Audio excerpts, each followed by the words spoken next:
I stayed awake all night, lying on the thin, sagging mattress of a motel room that I had no business being in, but somehow had convinced myself was a good idea. The place was supposed to be abandoned, at least according to the online map and the rusted sign that had swung weakly in the wind, squeaking with every gust.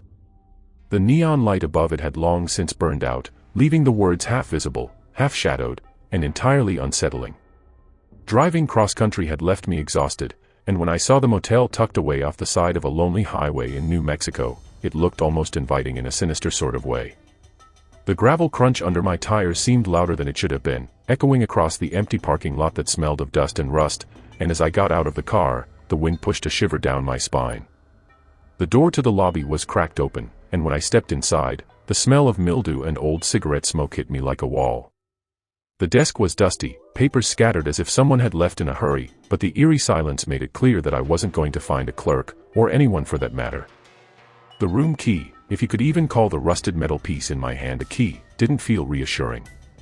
It was heavy, cold, and seemed out of place in a room that had long forgotten visitors.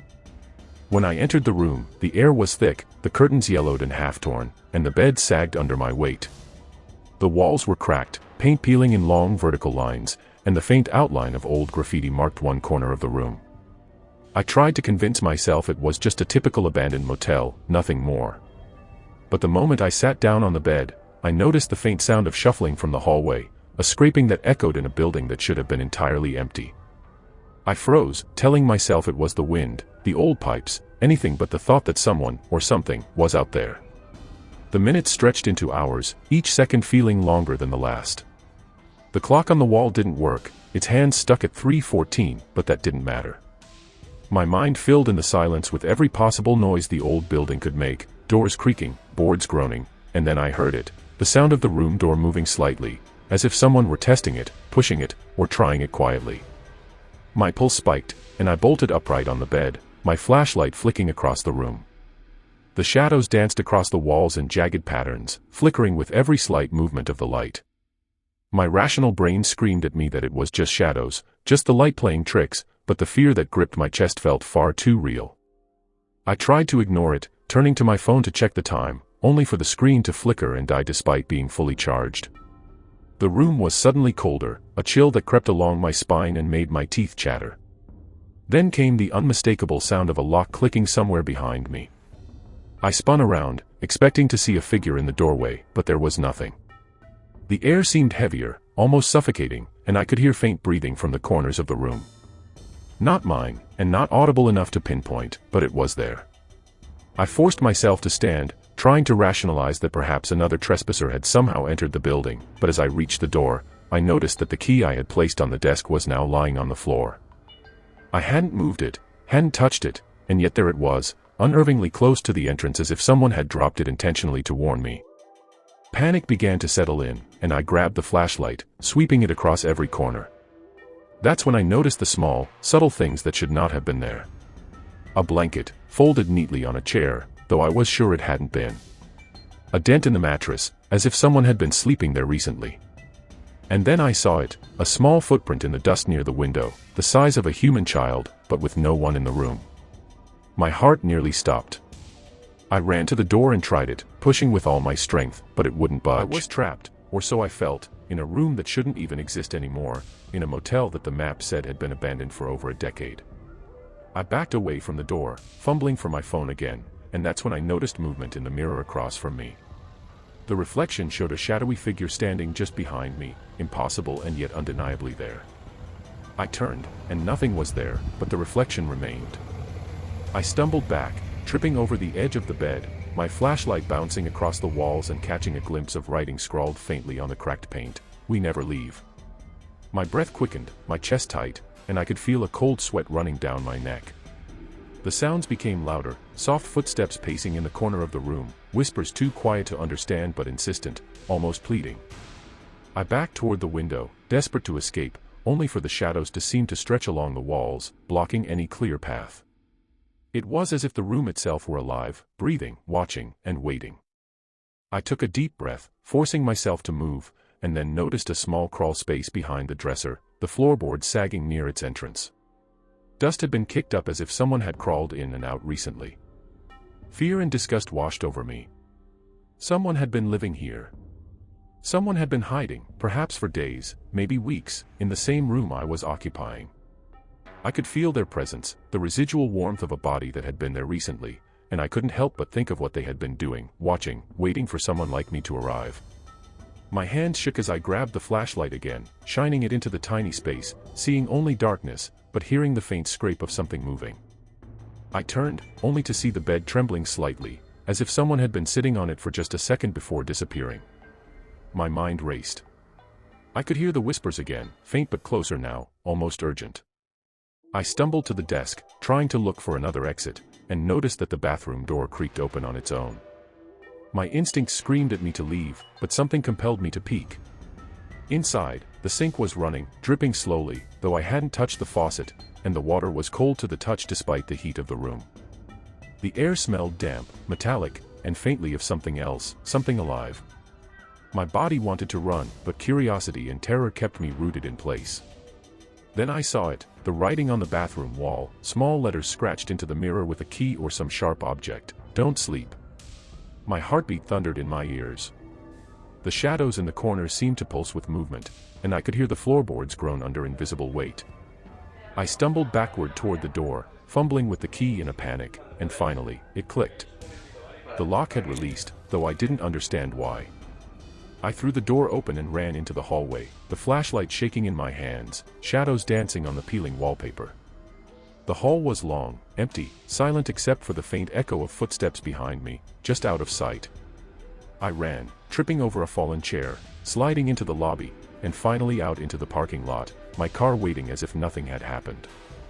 I slammed the door, started the engine, and drove away without looking back, though the image of the motel lingered in my mind. Later, in the safety of a nearby town, I thought I was safe, until I realized the footage from my dashboard camera had captured something impossible, a faint silhouette standing in the window of the motel room, watching me drive away. And then the sound of a soft whisper came through the audio, almost imperceptible, but unmistakably saying my name. I have never returned, and I doubt I ever will. The motel room that never sleeps had claimed another witness, and I still can't shake the feeling that someone, or something, is still in that room, waiting.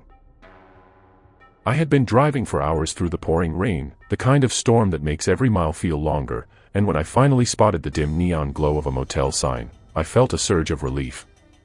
The road was deserted, the windshield wipers barely keeping up with the sheets of water, and the tires hissed against the wet asphalt as I pulled into the empty parking lot. The motel looked old, the kind of place that hadn't seen renovations in decades, paint peeling from the walls, and a flickering neon sign that buzzed and sputtered like it might give up at any moment. The rain was relentless, hammering against the roof of my car, and I didn't care if the place looked abandoned. I needed shelter, warmth, and a dry bed, even if it was just for the night. Stepping out into the storm, I grabbed my duffel bag and jogged across the wet asphalt, feeling the cold seep through my jacket, soaking my sleeves. The front door creaked as I pushed it open, the sound echoing through a lobby that was empty, eerily silent except for the occasional drip of water from the leaking roof. The light above the desk flickered and hummed, casting long shadows across the check-in counter, the walls, and the cracked tile floor. I called out hello, my voice swallowed almost instantly by the vast emptiness, and when no one answered, I felt a flicker of unease. This was supposed to be a functioning motel, but there was not a soul in sight. The chairs in the waiting area were pushed askew, a thin layer of dust covering the upholstery, and the papers on the desk looked as if someone had just left them mid-task, scattered and soaked from the rain that had somehow seeped through the roof. I approached the front desk, the wood warped and darkened with age, my fingers brushing over the papers and a faint sticky residue that smelled faintly of mildew and old coffee. I considered leaving, but the storm outside was unforgiving, lightning flashing across the sky, thunder rattling the windows, and the thought of driving further into the night made me stay.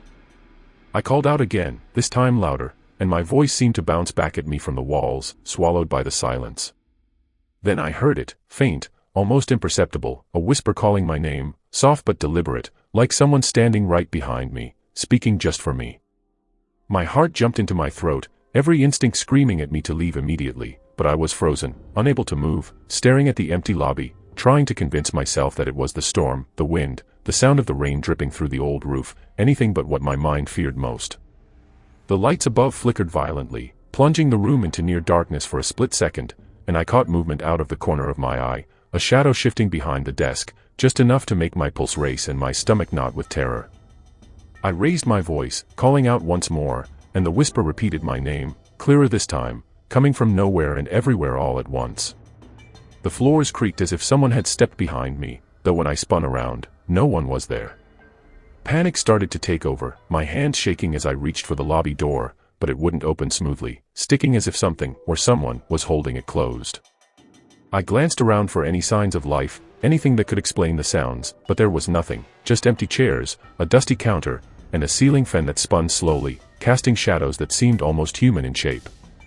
I noticed the lobby security camera, the small red light blinking steadily above the front desk, and a horrifying thought struck me. Perhaps this wasn't abandoned after all, perhaps someone had been watching, waiting, and now I was the intruder.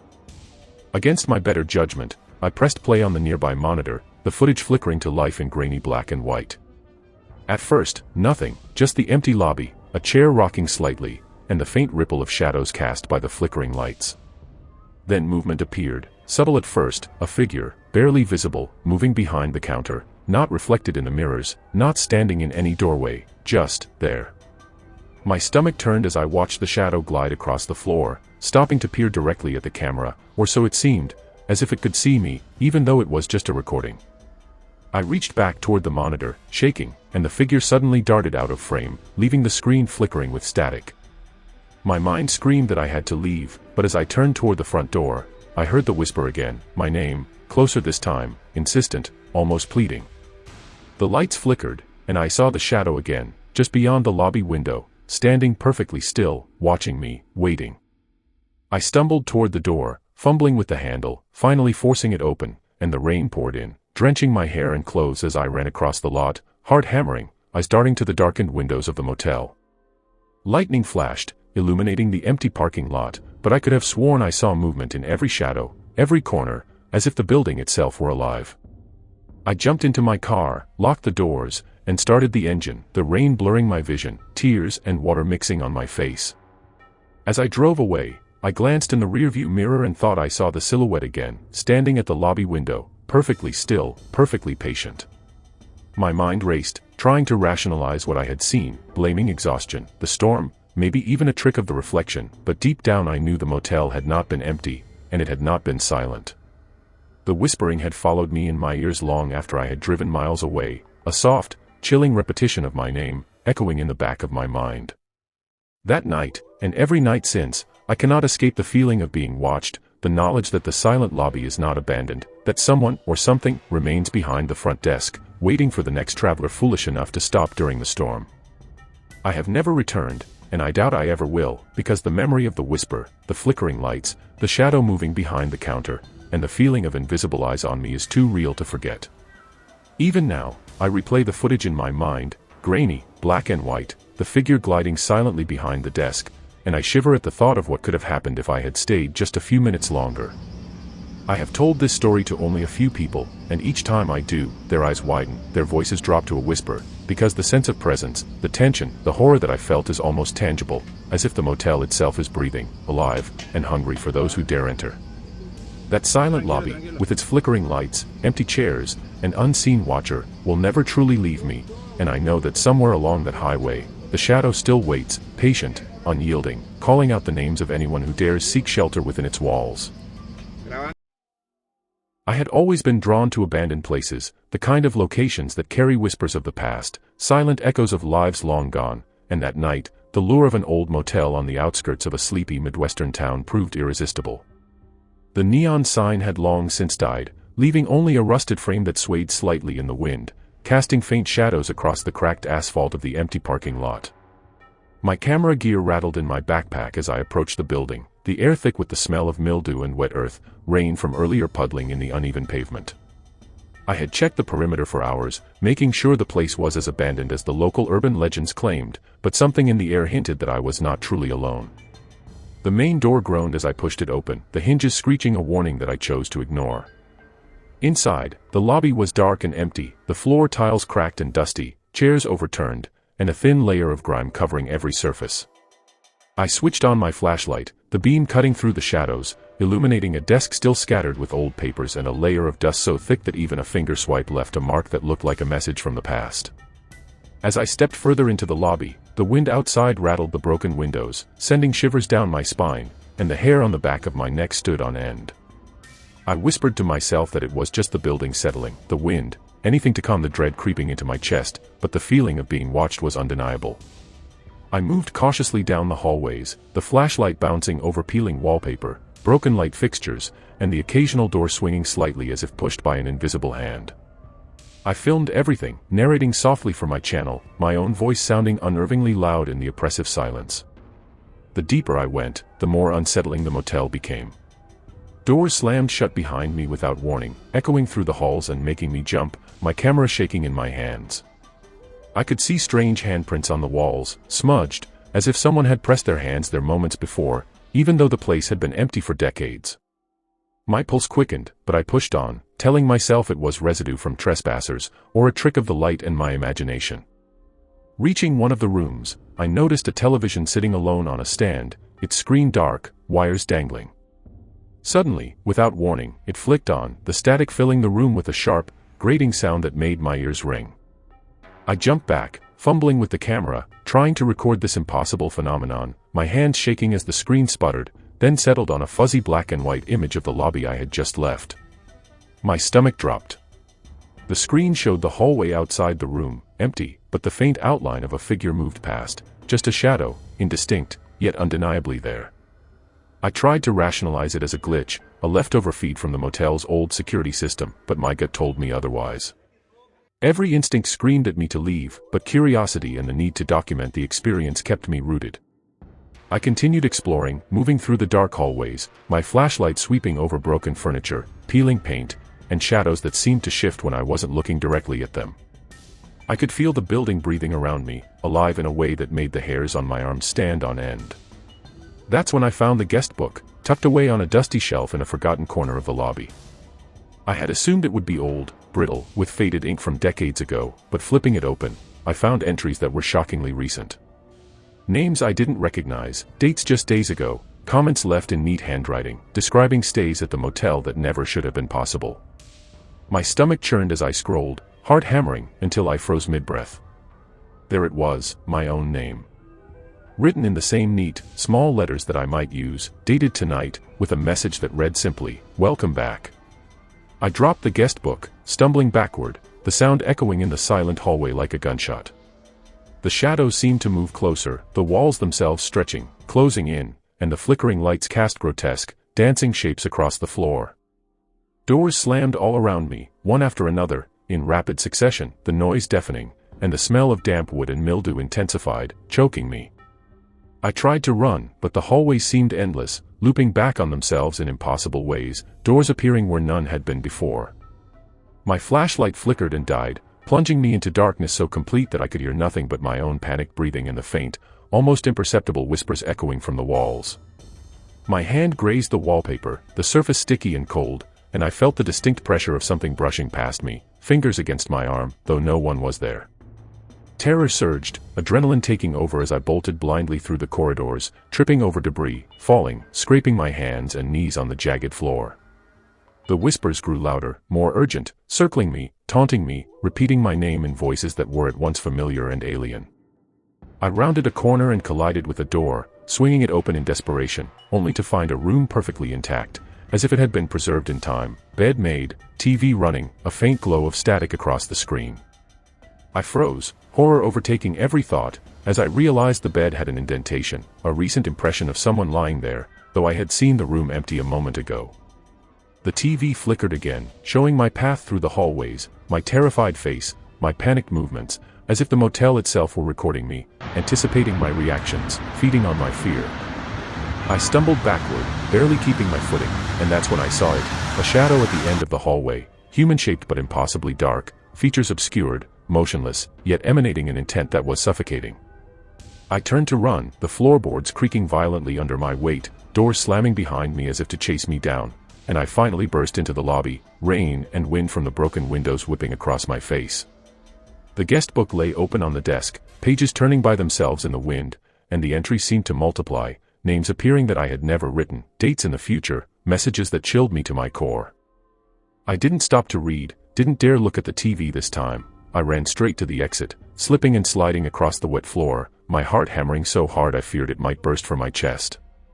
The cold night air hit me like a wall, the rain soaking through my clothes instantly, but I didn't care. I ran to my car, fumbling with keys, starting the engine, and drove away without a glance back. Or so I thought. A few miles down the road, headlights flickering, I dared to look back, and through the rearview mirror, I saw it, faint, but unmistakable, a silhouette standing in the lobby window, motionless, watching, waiting. My mind reeled, trying to rationalize it, exhaustion, fear, hallucination, but deep down, I knew the motel was alive in some way, aware of me, marking me, claiming me. That night, sleep was impossible. Every time I closed my eyes, I saw the dark hallway, the swinging doors, the moving shadows, the handprints appearing on walls, and worst of all, my name, written in that guest book, a promise, a warning, a claim that I could never leave completely. I have never returned to that motel, and I never will. Even months later, driving past abandoned buildings, the memory of the silent lobby, the moving shadow, the flickering TV, and the whispering guest book haunts me. The last guest, I realized, is always remembered, and perhaps watched, long after they flee, and I cannot shake the feeling that somewhere, the motel waits for the next visitor foolish enough to enter, hungry for fear, patient, and eternal.